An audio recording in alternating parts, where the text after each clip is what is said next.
Estaban convencidos de que sus tanques eran invencibles.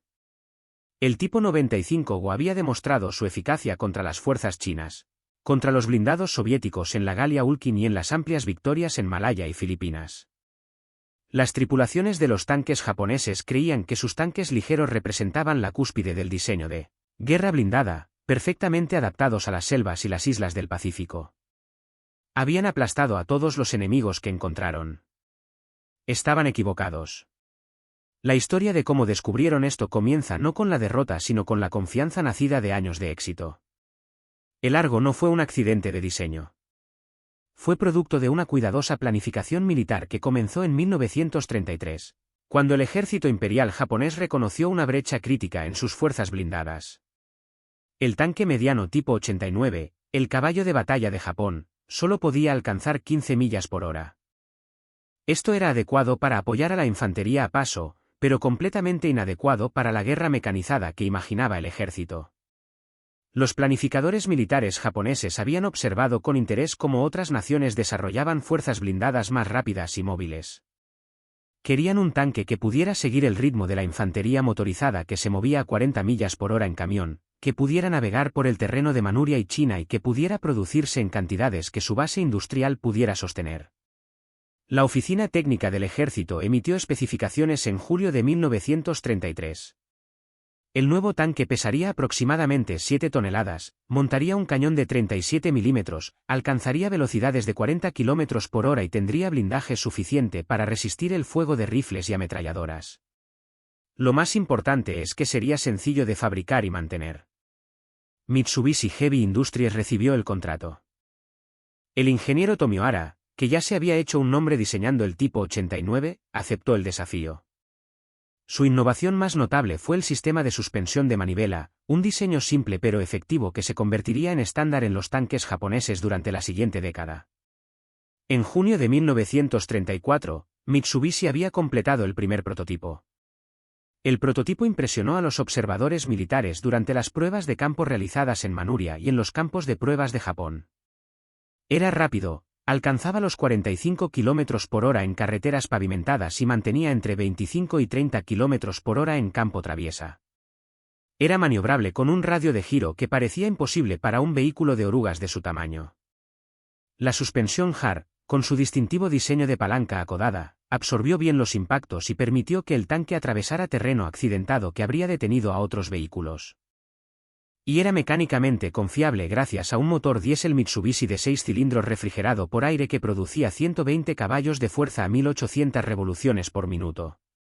El motor diésel fue un motivo particular de orgullo para los ingenieros japoneses, ya que hacía que el tanque fuera menos vulnerable a los incendios que los vehículos propulsados por gasolina. El combustible diésel también estaba más disponible en el Imperio japonés, particularmente en áreas como Manuria y el sudeste asiático, donde el suministro de gasolina era limitado. El motor podía funcionar de 8 a 10 horas con su capacidad interna de combustible de 34 galones, lo que le daba al tanque un alcance operativo de aproximadamente 130 millas en carreteras. Los ensayos revelaron algunos problemas. La suspensión tenía tendencia a inclinarse violentamente en terreno accidentado, lo que hacía casi imposible apuntar mientras se movía y provocaba fatiga de la tripulación. Los ingenieros solucionaron este problema añadiendo tirantes para conectar los pares de fantasmas, creando lo que se conoció como la suspensión Manurion. La modificación ayudó, pero no eliminó por completo, la marcha dura que caracterizaría a Largo durante toda su vida útil. En 1935, en una reunión en la Oficina Técnica del Ejército, el tipo 95 se presentó formalmente como el potencial tanque principal para unidades de infantería mecanizada. Los representantes de infantería tenían preocupaciones. Argumentaron que 12 milímetros de blindaje eran insuficientes para un tanque que apoyaría asaltos de infantería contra posiciones fortificadas. Los representantes de la caballería consideraron que la mejora de la velocidad y la movilidad compensaban el fino blindaje y que la potencia de fuego del tanque era adecuada para la función prevista. Después de un considerable debate, la infantería accedió a aceptar el diseño. Se adoptó oficialmente el tipo 95 Argo. La designación proviene del calendario imperial japonés, que marca el año 2595 desde la legendaria fundación de Japón. Solo se utilizaron los dos últimos dígitos en el número de tipo. La producción comenzó en las instalaciones de Mitsubishi en 1936. De hecho, el Argo era un tanque pequeño. Medía apenas 4,38 metros de largo, 2,06 metros de ancho y 2,13 metros de altura. En medidas estadounidenses, medía 14,4 de largo, 6,9 de ancho y poco menos de 7 pies de alto. Un hombre de estatura media podría mirar por encima de la torre. El peso llegó a las 7,4 toneladas para el tanque básico, llegando a 8,1 toneladas cuando está cargado con tripulación, combustible y municiones. La armadura era delgada desde cualquier punto de vista. 12 milímetros en sus puntos más gruesos en la torreta y parte superior del casco, 9 milímetros en el techo y el suelo, 6 milímetros en algunas zonas menos críticas. Los diseñadores japoneses habían calculado que esto era suficiente para detener las balas de rifles y ametralladoras en los campos de combate. Estaban diseñando para los enemigos con los que esperaban luchar, fuerzas chinas con una capacidad limitada. Capacidad de tanque de titanio y tanques soviéticos ligeros. El interior del tanque estaba abarrotado. La tripulación estaba formada por 3 hombres. El conductor se sentaba en la parte delantera izquierda del casco con visión limitada a través de una pequeña ventanilla y un periscopio. Un artillero de casco estaba sentado a la derecha del conductor manejando una ametralladora tipo 97,7 milímetros montada en un soporte de bola. El comandante ocupaba la torre solo, de pie en todo el suelo sin ninguna cesta de torre bajo sus pies. Este comandante tuvo quizás el trabajo más difícil en el ejército imperial japonés. Tenía que comandar el tanque, dirigir al conductor y comunicarse con otros tanques cuando la radio estuviera disponible. Solo uno de cada 4 tanques tenía un aparato de radio, lo que dejaba que los demás siguieran señales visuales. Tenía que operar el arma principal, un cañón tipo 94 de 37 milímetros capaz de disparar proyectiles altamente explosivos y perforantes. Tenía que cargar esa arma. Una tarea física dificultada por el espacio reducido y la necesidad de permanecer de pie mientras lo hacía. Y tuvo que operar una segunda ametralladora montada en la parte trasera de la torreta, mirando hacia la parte trasera derecha aproximadamente en la posición de las 5. Los petroleros estadounidenses, que más tarde examinaron a los Agos capturados, se maravillaron de que alguien pudiera funcionar eficazmente en tales condiciones. El comandante japonés no tenía asiento en la torre. Estuvo de pie durante todo el combate, con la cabeza y los hombros expuestos si abría la escotilla para una mejor visión, o confinado a un espacio pequeño con visibilidad mínima si la cerraba. La torreta giraba con una manivela, lo que requería un importante esfuerzo físico. Apenas había espacio para moverse, y mucho menos luchar eficientemente. Pero en su papel previsto contra los oponentes para los que fue diseñado, el Argo se desempeñó bien. Muy bien, por cierto. El tanque entró en acción significativa por primera vez en China a partir de 1937, contra fuerzas chinas que prácticamente no tenían blindaje y armas antitanques limitadas. El Argo fue devastador. Su cañón de 37 milímetros podía destruir fortificaciones y reprimir a la infantería. Sus ametralladoras matan a las tropas en campo abierto. Su movilidad le permitió aprovechar los avances y perseguir a las fuerzas en retirada. Las tripulaciones de los tanques japoneses adquirieron experiencia y confianza en el combate. Aprendieron su oficio en un entorno en el que sus tanques eran claramente superiores a cualquier cosa a la que se enfrentaran. Este éxito generó la peligrosa suposición de que el Argo era un tanque genuinamente capaz en lugar de un vehículo optimizado para un escenario limitado específico. La suposición se puso a prueba en la Galia de Kulkin en 1939.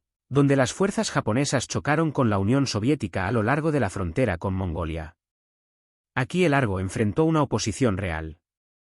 Los tanques soviéticos BT-5 y BT-7 montaban cañones de 45 milímetros con mejor penetración de blindaje que los japoneses de 37 milímetros. El blindaje soviético era más grueso, lo que dificultaba los enfrentamientos frontales para el Argo. Las batallas fueron brutales.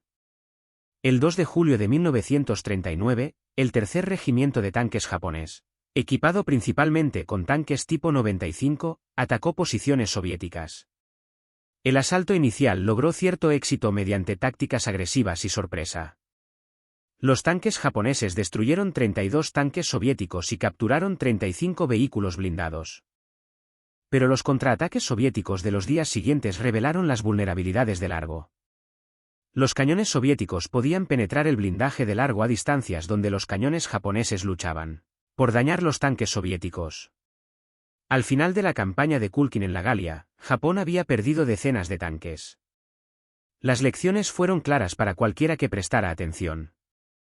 El Largo fue superado por los modernos blindados soviéticos. Su escasa protección y su cañón relativamente débil no eran adecuados para el combate tanque contra adversarios iguales. Pero estas lecciones no fueron plenamente absorbidas. El liderazgo militar japonés se centró en cambio en mejoras tácticas y entrenamiento de tripulaciones en lugar de en un rediseño fundamental de sus fuerzas blindadas. La guerra en China continuó y allí el Largo siguió siendo eficaz. Cuando estalló la guerra en el Pacífico en diciembre de 1941, las unidades de tanques japonesas lograron éxitos notables en Malasia. Los tanques Hugo navegaron por terrenos que los comandantes británicos consideraban imposibles para el blindaje. Avanzaron a través de plantaciones de caucho y senderos selváticos que apoyaban el rápido avance japonés por la península hacia Singapur. Las fuerzas británicas que no habían desplegado blindaje significativo en Malasia no estaban preparadas para esta amenaza móvil. En Filipinas, Argos desembarcó con la fuerza de invasión y apoyó las operaciones de infantería japonesa. El 22 de diciembre de 1941, al norte de Demortis, tanques tipo 95 se enfrentaron a tanques ligeros estadounidenses M3 Stewart en lo que se registraría como la primera batalla tanque contra tanque que involucró a fuerzas estadounidenses en el Pacífico. Ambos tanques montaban cañones de 37 milímetros. El M3 tenía mejor blindaje, 32 milímetros en los lados de la torreta en comparación con los 12 milímetros de largo. Pero a corta distancia en los combates en la jungla, los japoneses lograron cierto éxito, destruyendo un M3 en el enfrentamiento inicial. Estas primeras victorias reforzaron la confianza japonesa.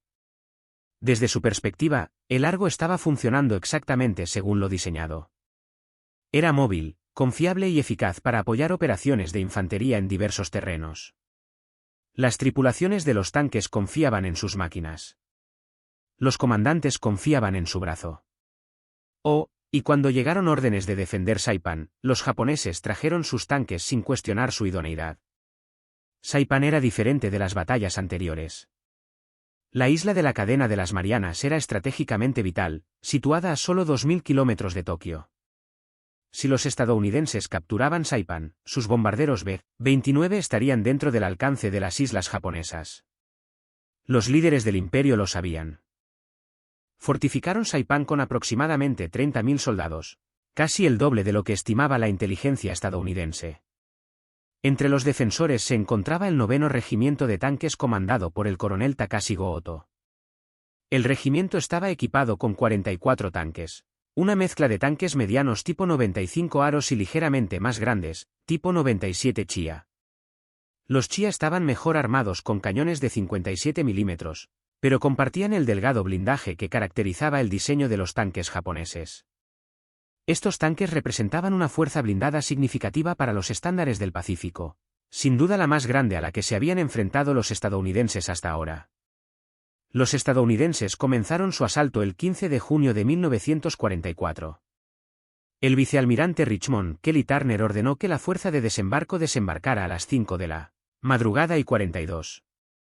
A las 7, las lanchas de desembarco se dirigían hacia las playas. A las 8 de la mañana y 40, la primera ola llegó a la costa. La segunda y cuarta divisiones de marines desembarcaron en las playas occidentales de Saipan bajo un intenso fuego de artillería y morteros japoneses colocados en las alturas que dominaban las zonas de desembarco. Los marines se abrieron camino tierra adentro contra una feroz resistencia. Al anochecer del día 15, 20.000 tropas de combate estadounidenses estaban en tierra. Equipos y suministros inundaron las playas. Entre el equipo se encontraban tanques medianos M4 Sherman que aterrizaban desde buques LST y avanzaban para apoyar a la infantería. Los marines establecieron una cabecera de playa, pero aún no era segura. La artillería japonesa todavía podía llegar a las playas. Los contraataques continuaron durante toda la noche. El 16 de junio, los marines consolidaron sus posiciones y comenzaron a avanzar tierra adentro. La segunda división de infantería de marina trabajó para cerrar las brechas en la línea, mientras que la cuarta división de infantería de marina despejó áreas alrededor de terreno clave. El general Holland Smith, al mando de la fuerza de asalto, comprometió sus reservas y trajo a tierra elementos de la 27ª División de Infantería para reforzar la cabecera de la playa. El teniente general Yoshitsugu Saito, al mando de las fuerzas japonesas en Saipan, reconoció la situación crítica. Si los estadounidenses consolidaban su cabeza de playa y llevaban todo su poder de combate a tierra, desalojarlos sería imposible. Necesitaba atacar antes de que estuvieran completamente preparados. Saito emitió órdenes para un contraataque importante utilizando los activos más poderosos de la isla, la infantería del 136º Regimiento y los tanques del 9º Regimiento de Tanques. La orden de ataque fue específica. La infantería asaltaría las posiciones estadounidenses en torno al aeródromo de Karankanoa. La unidad de tanques avanzaría al suroeste de la colina 164.6, moviéndose después de que comenzara el ataque de infantería. Los tanques cargarían contra la estación transmisora y provocarían desorden en el enemigo antes de que la infantería penetrara el sector. Era un plan ambicioso que requería coordinación entre la infantería y los blindados en un ataque nocturno a través de un terreno difícil. El coronel Goto reunió a sus tripulaciones de tanques. Realizaron controles finales de mantenimiento en sus vehículos. Los equipos cargaron municiones de 37 milímetros para los aros y de 57 milímetros para los chías. Llenaron los tanques de combustible, comprobaron la tensión de las orugas y probaron las radios en los pocos tanques que las tenían. Las tripulaciones estaban confiadas. Muchos tenían experiencia de combate en China o en campañas anteriores del Pacífico. Confiaban en sus máquinas y sus tácticas. En la oscuridad previa al amanecer del 17 de junio, la columna de tanques japoneses avanzó. Los motores diésel cobraron vida y su sonido distintivo resonó en el paisaje antes del amanecer. Las orugas resonaron cuando los tanques se formaron y comenzaron a acercarse a las líneas estadounidenses. Dentro de cada vehículo abarrotado, las tripulaciones sintieron la vibración y el ruido familiar de sus tanques en movimiento. Los comandantes estaban en sus torretas, tratando de ver a través de la oscuridad, coordinando el movimiento a través de señales visuales. Los americanos los oyeron llegar. Los centinelas marinos en el perímetro informaron sobre sonidos de motores provenientes del norte. Los oficiales gritaron órdenes. Los hombres tomaron armas y se trasladaron a posiciones defensivas. Los equipos de armas antitanques atravesaron sus cañones M3 de 37 milímetros hacia los sonidos que se acercaban. Los tripulantes de los tanques Sherman que se habían acostado cerca de sus vehículos subieron a bordo y encendieron los motores. Los equipos de ametralladoras comprobaron sus armas y municiones. A las 3 de la madrugada y 30, el ataque japonés comenzó en serio. 44 tanques, la formación blindada más grande jamás enviada por Japón en el Pacífico, avanzaron hacia las posiciones de la segunda división de infantería de marina. Algunos tanques llevaban infantería aferrada a los cascos, una táctica peligrosa pero a veces eficaz. La formación avanzó a través de la oscuridad, guiada por los tanques líderes y siguiendo el terreno hacia sus objetivos. Los fusileros de la marina los vieron primero como formas oscuras que emergían de la oscuridad previa al amanecer. Luego vino el sonido distintivo de los motores diésel a toda velocidad, las orugas arrojando tierra y suciedad. El ruido metálico de las ruedas fantasmas y el chirrido del acero contra el acero. Los petroleros japoneses podían ver a los marines en sus posiciones y podían ver la línea defensiva más adelante. Algunos comandantes abrieron fuego con sus ametralladoras de casco barriendo el terreno por delante. Otros reservaron el fuego, intentando acercarse antes de atacar. Entonces sucedió algo inesperado. Algo que cambiaría fundamentalmente la forma en que los marines veían las armaduras japonesas durante el resto de la guerra. Los ametralladores marinos colocados en trincheras y detrás de coberturas abrieron fuego con sus ametralladoras pesadas Browning M2. Estas no eran las ametralladoras de infantería estándar, las armas calibre 30 que proporcionaban fuego de apoyo. Se trataba de armas calibre 50, ametralladoras pesadas diseñadas para atacar aviones y destruir vehículos ligeros. La Browning M2 calibre 50 fue un arma formidable diseñada cerca del final de la Primera Guerra Mundial y perfeccionada en las décadas posteriores. Disparó un 12. 7 milímetros a una velocidad inicial superior a 2.900 pies/s. La carga de munición estándar incluía balas para uso general y balas perforantes diseñadas específicamente para derrotar armaduras ligeras y fortificaciones. La variante perforante podría penetrar 23 milímetros de placa de blindaje de acero endurecido a 200 metros. A 500 metros todavía podría penetrar 19 milímetros. Estos no eran números teóricos. Fueron resultados de pruebas verificados y confirmados mediante extensas pruebas de disparo en campos de pruebas de ordenanzas estadounidenses. La munición había sido diseñada para atacar aviones y vehículos ligeramente blindados, no para derrotar a los tanques. Pero las matemáticas de la penetración de armaduras son implacables.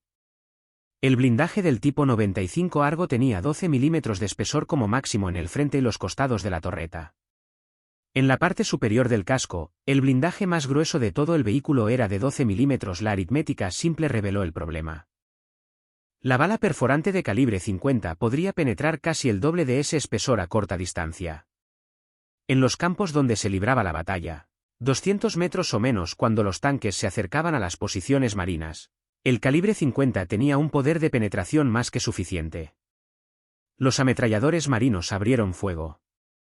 Las balas trazadoras atravesaron el campo de batalla formando brillantes líneas de color rojo anaranjado. El sonido era distintivo. El pesado boom boom boom de las ametralladoras calibre 50 disparando a un ritmo sostenido. Los artilleros apuntaban a los tanques que avanzaban, algunos de los cuales no creían del todo que sus armas fueran efectivas contra los blindados. Lo que ocurrió después conmocionó a ambas partes. Las balas perforantes de calibre 50 no solo abollaron los tanques. No rebotaron en ángulo. Penetraron limpiamente, con decisión. A corta distancia, algunas balas atravesaron completamente el delgado blindaje, entrando por un lado del tanque y saliendo por el otro. Incluso a distancias más largas, las balas atravesaron la armadura con energía de sobra. Dentro de los tanques japoneses, las tripulaciones experimentaron algo mucho peor que la derrota. Experimentaron revelación. El fuego de ametralladora pesada no fueron solo fuertes impactos en el exterior del casco. Fue penetración. Balas atravesando la armadura. En el estrecho interior de una carga no había ningún lugar donde esconderse. Una bala que penetrara el casco podría alcanzar componentes del motor, bastidores de municiones o miembros de la tripulación. La armadura endurecida diseñada para resistir el fuego de los rifles no ofrecía una protección significativa contra las pesadas balas del calibre 50. Un artillero de la Marina que disparaba su arma desde una posición cerca del aeródromo informó haber visto sus balas trazadoras impactar a un Argo que avanzaba directamente hacia él. Las balas alcanzaron el casco delantero y pudo ver chispas dentro del tanque a través de las mirillas y las escotillas. El tanque siguió avanzando por un momento, luego disminuyó la velocidad y luego se detuvo. El humo del motor brotaba de la cubierta trasera. La tripulación intentó salir del apuro. Surgieron dos hombres. Inmediatamente fueron atacados por disparos de rifles de los marines en trincheras. Otro artillero colocado con su arma montada en un semioruga atacó una carga a aproximadamente 150 metros. Disparó una ráfaga sostenida al blindaje lateral del tanque. El tanque giró hacia él, exponiendo más su flanco. Siguió disparando. Su cargador introdujo otra correa de munición en el arma. Observó al comandante en la torre caer hacia adelante y luego caer. La bala atravesó el fino blindaje de la torreta, alcanzó al hombre y continuó por el otro lado. El comandante nunca supo que lo golpeó.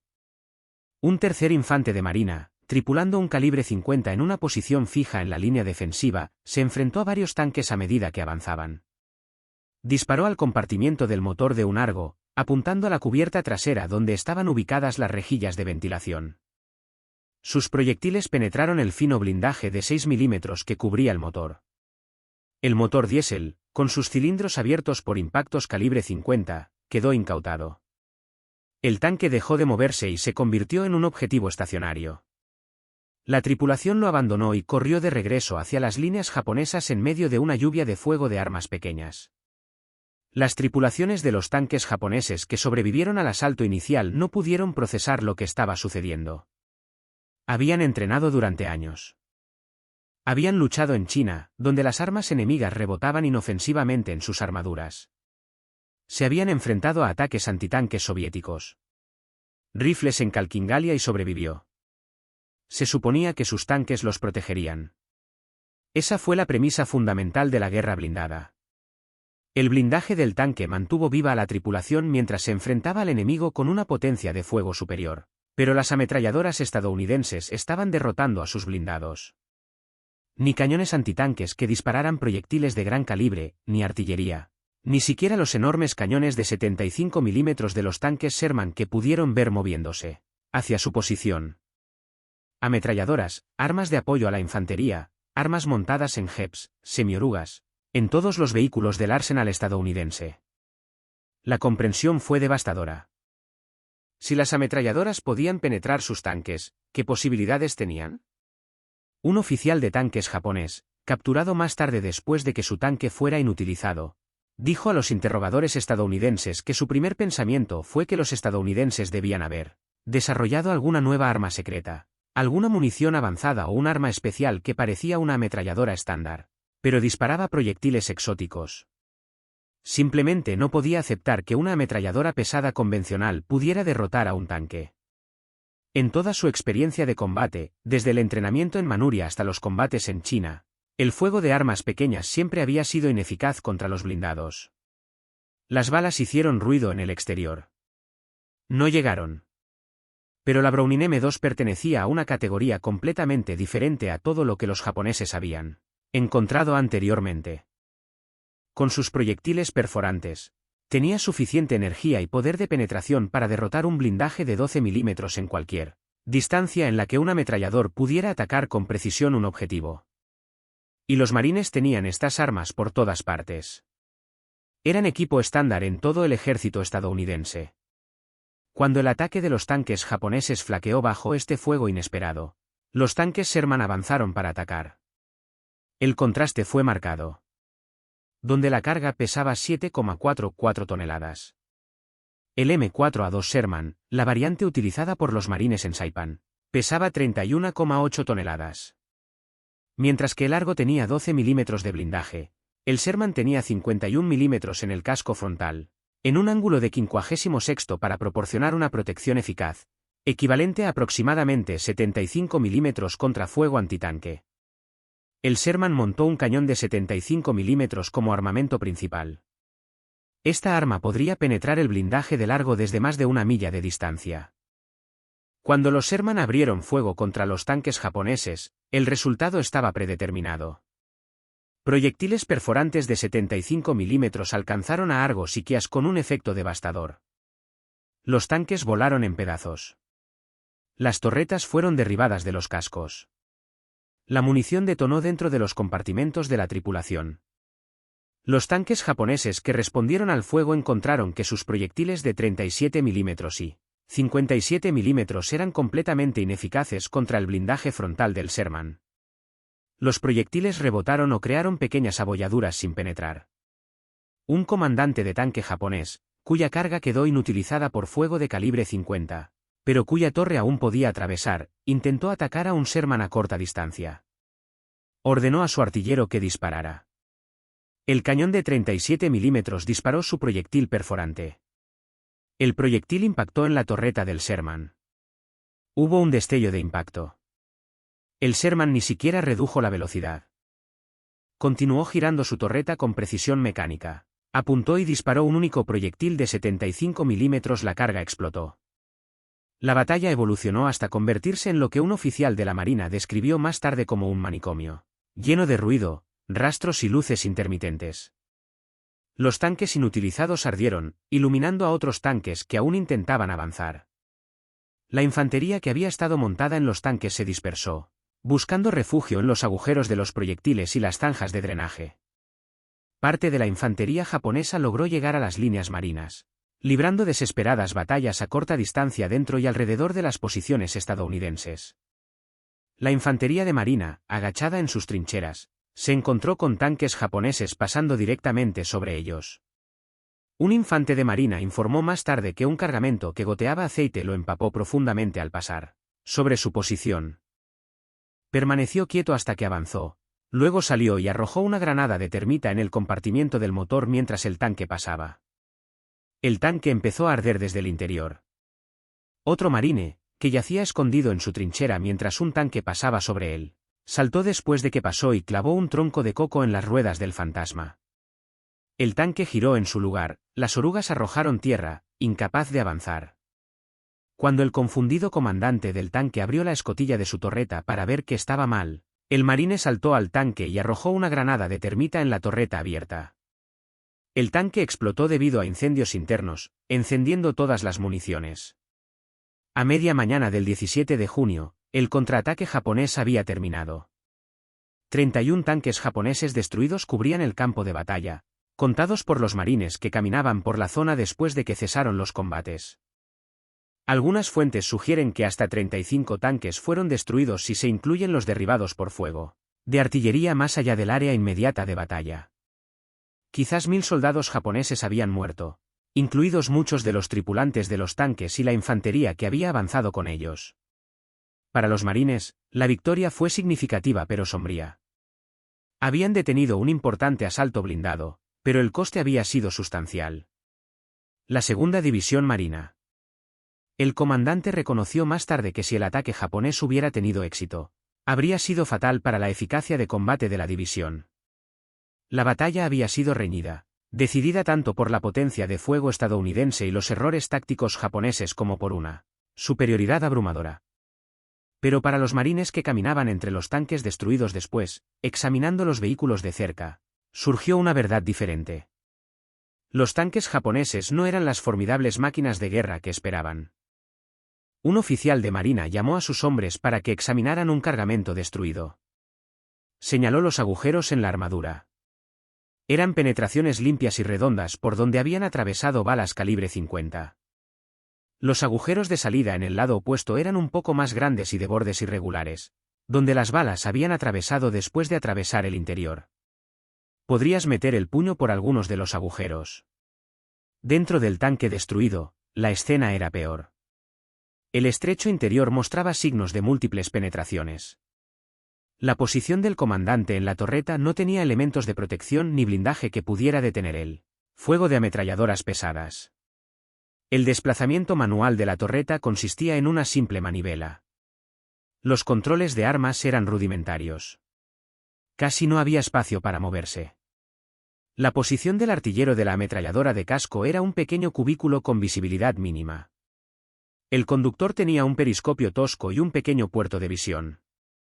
Todo era estrecho, tosco para los estándares estadounidenses y completamente vulnerable al fuego del calibre 50. Los marines que habían luchado en el canal de Guadal 2 años antes recordaban haber visto a Argos allí. En ese momento, con los marines equipados principalmente con armas ligeras y sin apoyo blindado propio, los tanques japoneses parecían amenazadores. Pero ahora, con el equipo adecuado, con armas pesadas y su propia armadura, el Argo lucía exactamente como era. Un tanque ligero de mediados de la década de 1930, adecuado para sus parámetros de diseño originales, absolutamente inadecuado para la guerra industrial moderna contra un adversario similar. El impacto psicológico en las tripulaciones de tanques japoneses supervivientes fue profundo. Aquellos que fueron capturados, cuyos tanques inutilizados no les dejaron otra opción que rendirse, tuvieron que lidiar con verdades incómodas. Sus tanques no solo eran superados, sino que eran obsoletos.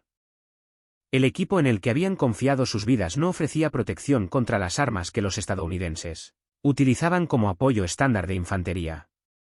Los agentes de inteligencia que interrogaron a los prisioneros notaron un patrón constante en sus respuestas.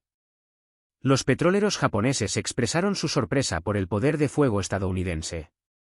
Hablaron de la cantidad y calidad del equipamiento americano. Mencionaron la casual abundancia de municiones y suministros que habían presenciado. Muchos expresaron sentimientos de traición porque sus propios líderes los habían enviado a la batalla con equipos inadecuados mientras les decían que tenían paridad tecnológica. Un comandante de tanque veterano que había luchado en China desde 1937 dijo a los interrogadores que creía que Japón ganaría la guerra gracias a su superior espíritu de lucha y su devoción al emperador. Después de Saipan, después de ver su tanque atravesado por fuego de ametralladora, después de ver al estadounidense Sherman hacer caso omiso del fuego antitanque japonés, supo que el espíritu no podía superar las desventajas materiales. El entrenamiento y el coraje no significaban nada cuando el equipo era fundamentalmente inadecuado. Estos informes fueron compilados, analizados y enviados a los comandantes de todo el Pacífico. Las lecciones aprendidas en Saipan servirían de base para las tácticas marinas durante el resto de la guerra. Los tanques japoneses no representaban una amenaza seria. Las armas pesadas estándar de infantería, particularmente la ametralladora calibre 50, fueron efectivas contra ellos. Combinados con bazucas, cañones antitanques de 37 mm y tanques Sherman, los marines tenían una potencia de fuego abrumadora contra los blindados japoneses.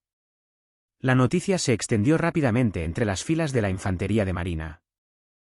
No se necesitaban armas antitanque especializadas para enfrentarse a un tanque japonés. Su ametralladora calibre 50 haría el trabajo. Este conocimiento cambió la forma en que los marines abordaron las posteriores batallas insulares. El miedo que conllevaba enfrentarse a vehículos blindados, la preocupación de que los tanques atravesaran las líneas de infantería, se evaporaron. Los blindados japoneses se convirtieron en un objetivo más, y no particularmente peligroso. La batalla de Saipan continuó durante semanas después del fallido ataque con tanques. Los marines y las tropas del ejército se abrieron paso a través de la isla contra la feroz resistencia japonesa. El terreno era brutal, desde campos planos de caña de azúcar hasta pantanos, acantilados volcánicos y el monte Tokchuo, que se elevaba a 1554 pies sobre el nivel del mar. Los combates en cuevas, barrancos y barrancos consumían hombres y municiones. La isla fue declarada segura el 9 de julio de 1944.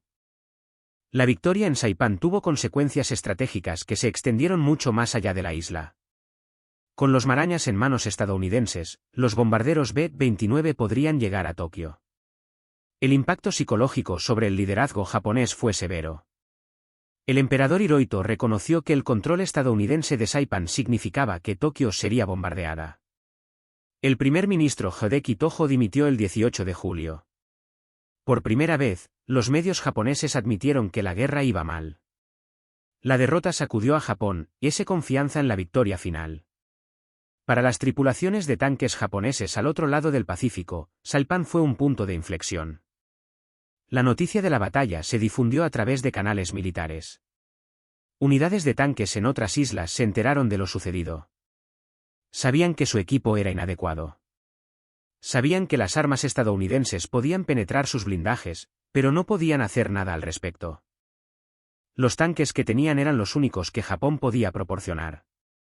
La capacidad industrial de Japón simplemente no podía producir tanques modernos en cantidades significativas. Las fábricas del país estaban bajo presión por años de guerra. Los recursos eran limitados y los submarinos estadounidenses cortaban el acceso a las materias primas del sudeste asiático. Las prioridades estratégicas se centraron en la producción de aviones para los ataques kamikaze y en la artillería de defensa costera para la invasión anticipada de las islas de origen. Los tanques eran una prioridad baja. Los ingenieros japoneses habían diseñado mejores tanques. El Chinu tipo 3 monta un cañón de 75 mm, el tipo 4Ch2 con armamento aún más pesado. Pero estos existieron principalmente como prototipos y pequeñas series de producción. Solo se construyeron 166 Chinus durante toda la guerra. 2 Cheetos, ninguno entró en combate. Fueron reservados para la defensa del propio Japón. Nunca enviados a los campos de batalla de la isla donde podrían haber marcado la diferencia. Mientras tanto, la capacidad de producción estadounidense era casi incomprensible para los estándares japoneses. El Detroit Tank Arsenal, construido por Chrysler Corporation, era una instalación expresamente dedicada a la producción de tanques.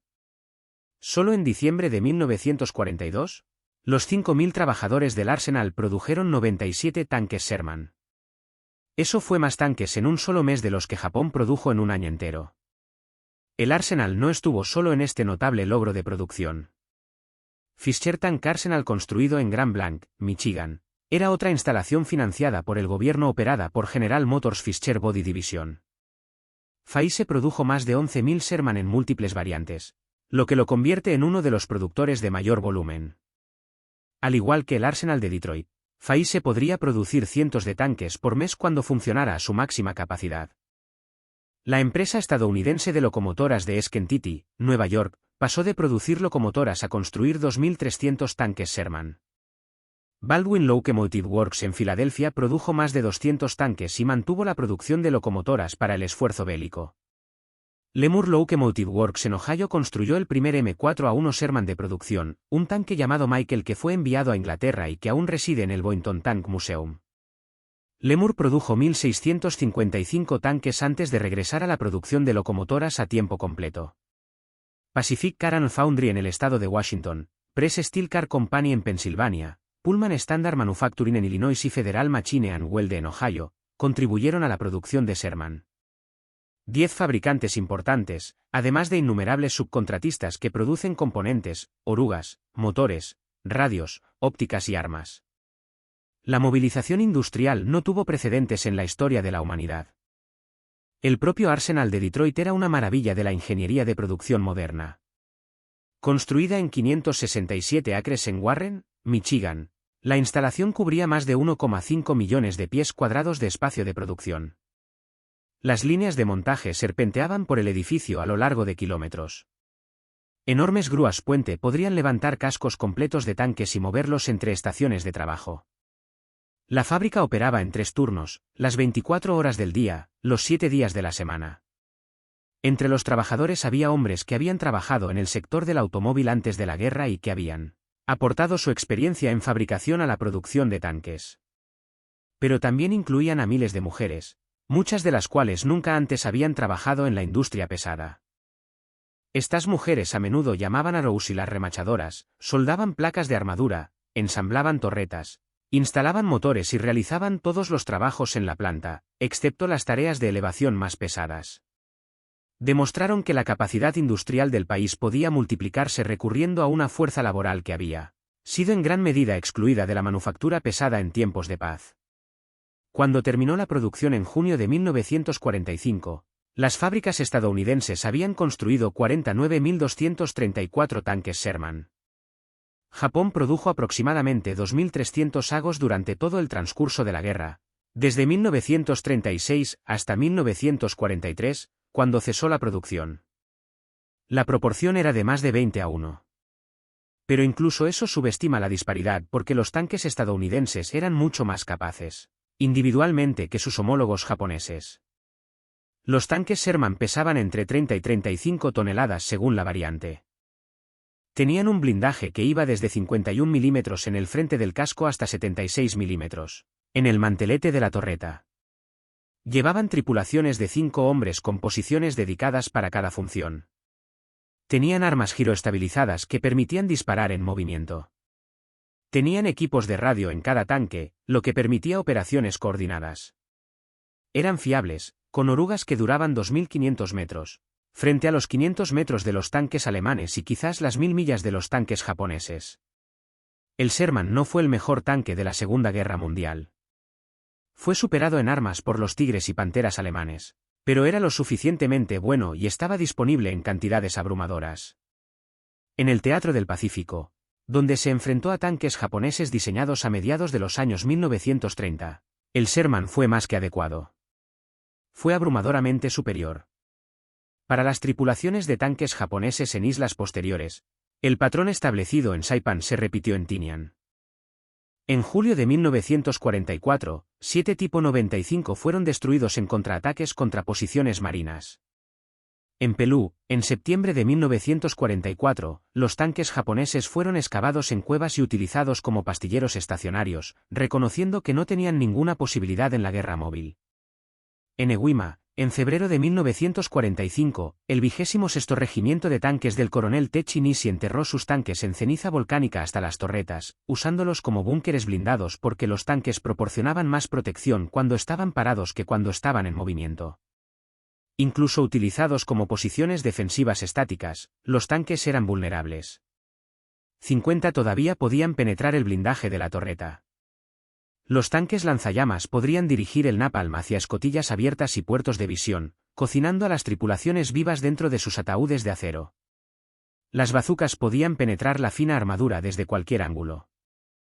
El Argo, que alguna vez fue un símbolo del poderío blindado japonés, se había convertido en una trampa mortal para sus tripulaciones.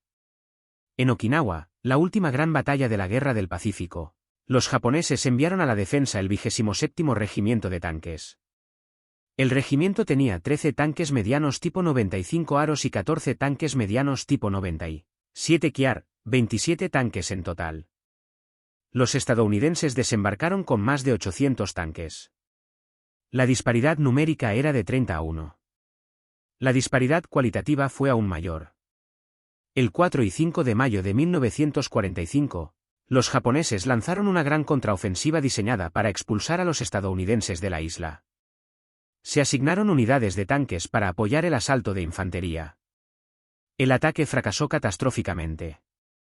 La mayoría de los tanques japoneses fueron destruidos en cuestión de horas, aniquilados por una combinación de tanques Sherman, bazucas, cañones antitanques de 37 milímetros, artillería y ametralladoras calibre 50. Los supervivientes se retiraron sin haber logrado nada más que añadir más cascos destruidos al campo de batalla. En agosto de 1945, cuando la Unión Soviética declaró la guerra a Japón e invadió Manuria, las unidades de tanques japonesas en el norte de China se enfrentaron a otro oponente tecnológicamente superior. Los 34 tanques medianos soviéticos con su blindaje inclinado y sus potentes cañones de 76 milímetros superaron ampliamente a los tanques japoneses que se les oponían.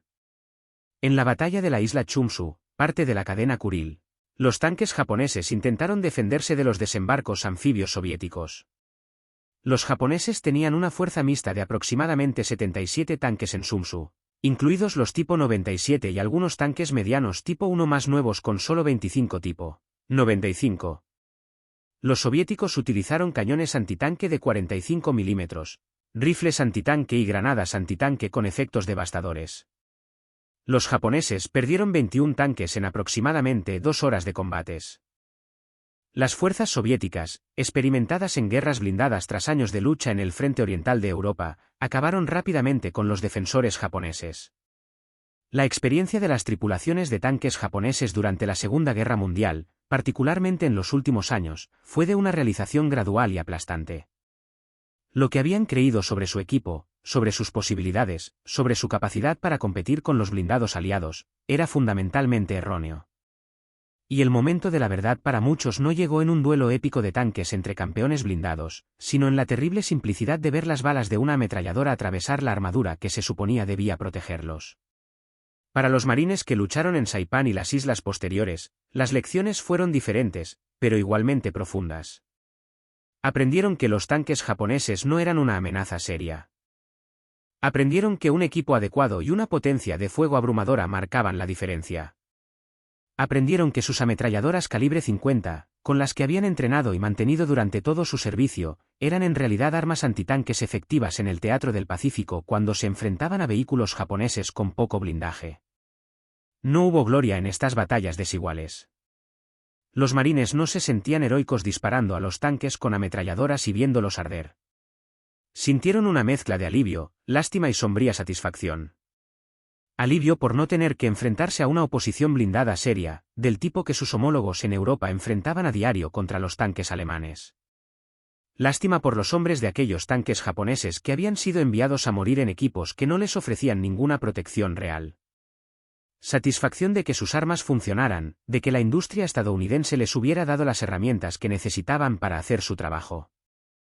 Después de que terminó la guerra, algunos tanques Argo supervivientes fueron enviados a los Estados Unidos para un examen detallado en Aberdeen, Proving Ground en Maryland. Los ingenieros y especialistas en armaduras estadounidenses los estudiaron cuidadosamente durante varios meses. Midieron el espesor del blindaje en múltiples puntos del casco y la torreta, documentando las variaciones. Casco delantero 12 milímetros, casco lateral 12 milímetros, casco trasero 10 a 12 mm. Torreta delantera 12 milímetros, laterales de la torreta 12 milímetros, placas de techo 9 milímetros. Blindaje abdominal 6 milímetros. Probaron la calidad del acero mediante análisis metalúrgico. La armadura fue endurecida, un proceso que hizo que la superficie exterior fuera más dura que el núcleo interior. Esta técnica fue eficaz contra el fuego de armas pequeñas, provocando que las balas se dispararan. Actuaba en lugar de penetrar, pero era ineficaz contra proyectiles más grandes con suficiente energía para atravesar la dura capa exterior y penetrar el interior más blando. Evaluaron la distribución interna, tomando medidas detalladas y fotografías. El compartimento de combate proporcionaba apenas 50 pies cúbicos de espacio para el comandante. Tenía que permanecer de pie constantemente, sin asiento ni posición de descanso. El diámetro del anillo de la torreta era de solo 1200 milímetros, lo que dejaba un espacio mínimo para que un hombre trabajara mientras operaba armas, cargaba municiones y comandaba el tanque. Las posiciones de la tripulación eran estrechas hasta el punto de provocar claustrofobia. El conductor tenía un espacio de aproximadamente 2 pies de ancho y 3 pies de profundidad. Sus controles eran simples y consistían en palancas de dirección, un acelerador y una palanca de cambios.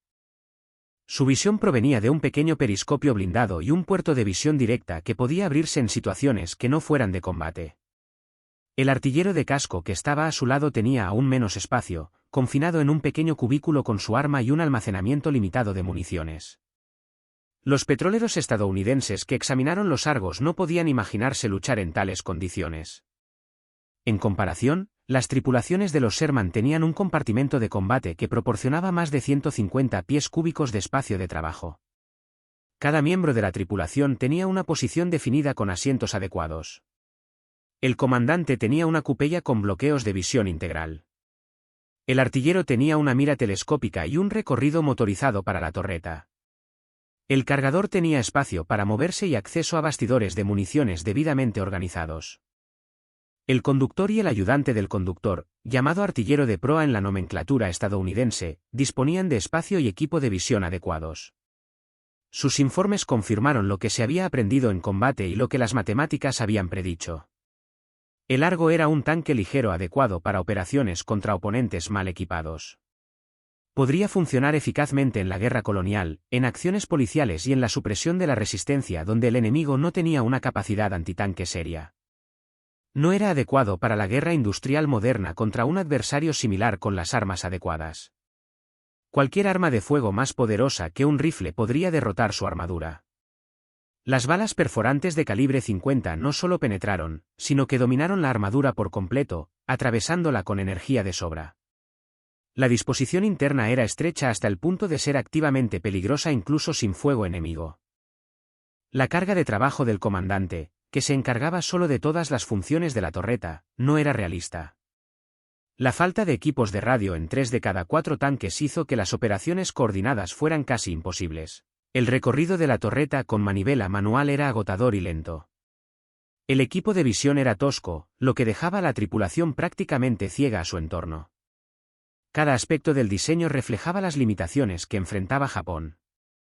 Capacidad industrial limitada, escasez de recursos y una filosofía de diseño arraigada en experiencias contra oponentes inferiores. La comparación con los tanques estadounidenses reveló el alcance total de las diferencias en la filosofía de diseño. Cuando la carga era pequeña, el Sherman era relativamente espacioso, con suficiente espacio para que los miembros de la tripulación se movieran, cambiaran de posición si era necesario y trabajaran eficazmente incluso durante operaciones de combate prolongadas. Mientras que el Argo tenía un blindaje fino vulnerable al fuego de ametralladora a corta distancia, el Sherman resistió los cañones antitanques dedicados en los campos de combate. Su blindaje frontal de 51 milímetros en un ángulo de 56 grados proporcionaba una protección eficaz equivalente a aproximadamente 75 milímetros contra proyectiles antitanque. Mientras que el Argo tenía una tripulación de torreta de una sola persona que realizaba múltiples tareas simultáneas. El Sherman tenía 3 hombres en la torreta.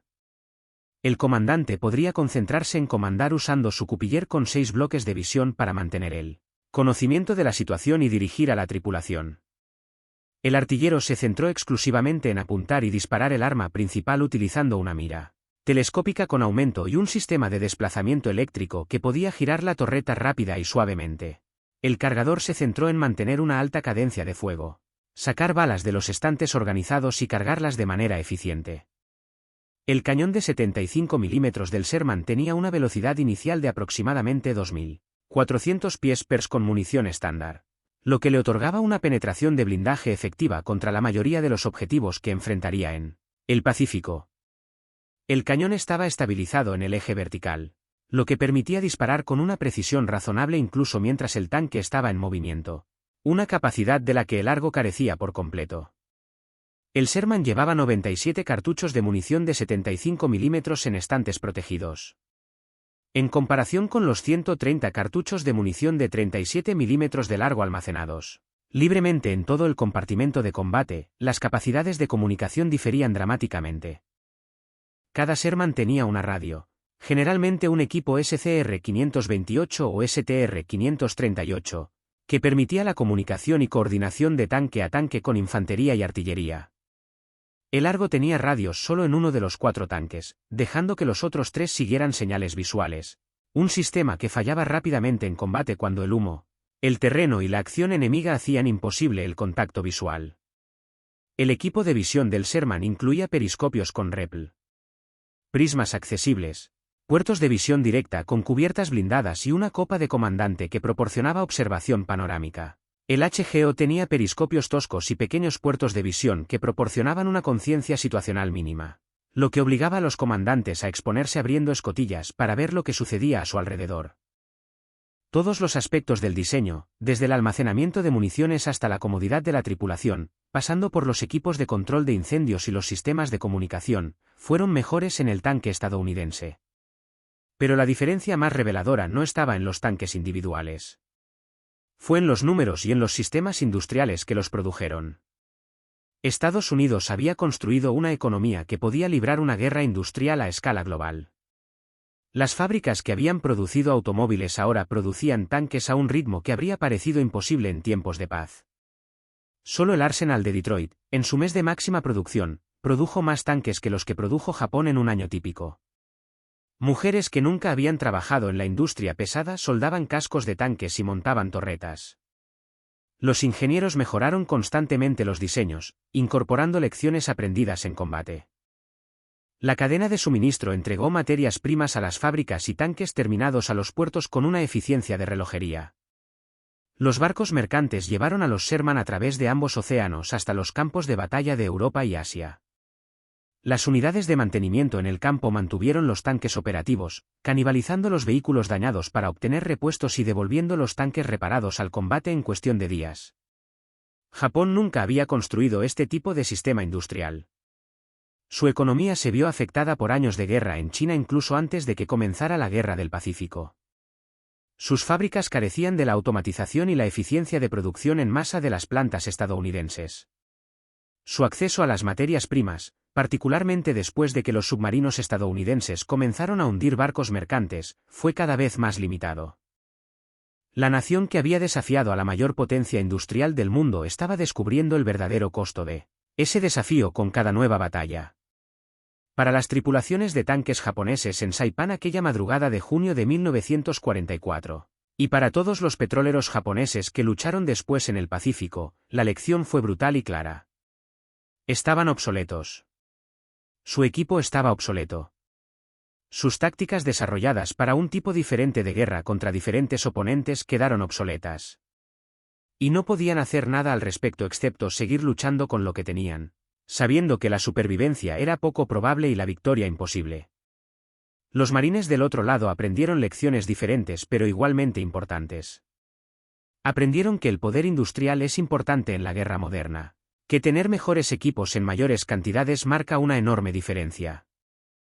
Ese coraje, entrenamiento y espíritu de lucha, si bien son importantes, no pueden superar desventajas materiales fundamentales, que las fábricas en Detroit, Pittsburgh, Cleveland y docenas de otras ciudades industriales fueron tan importantes para la victoria como cualquier cosa que sucediera en el campo de batalla. También aprendieron algo específico e inmediatamente práctico. Cuando te encuentras con un tanque japonés Argo, no necesitas pedir apoyo antitanque ni ataques aéreos o artillería, aunque todos ellos están disponibles si es necesario. Puedes atacarlo tú mismo con tu ametralladora calibre 50. A corta distancia, por debajo de los 200 metros, las balas perforantes penetrarán. Apunta al compartimiento del motor, los costados o la torreta. Las balas lo atravesarán, inutilizarán el tanque y probablemente matarán o herirán a la tripulación. El arma que fue diseñada para derribar aviones y destruir vehículos ligeros funciona bien contra los blindados japoneses.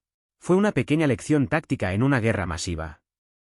Pero para los hombres involucrados, para los petroleros japoneses que murieron en sus inadecuadas máquinas y para los marines que los destruyeron con armas pesadas, fue un momento de absoluta claridad.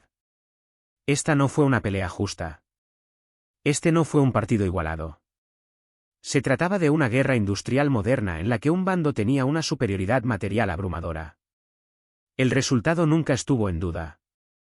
Los tanques Argo en Saipan y en todos los demás campos de batalla del Pacífico donde lucharon representaban algo más que blindaje obsoleto. Representaban la brecha entre lo que Japón necesitaba y lo que podía producir. Representaban la situación imposible que enfrentaban los soldados japoneses.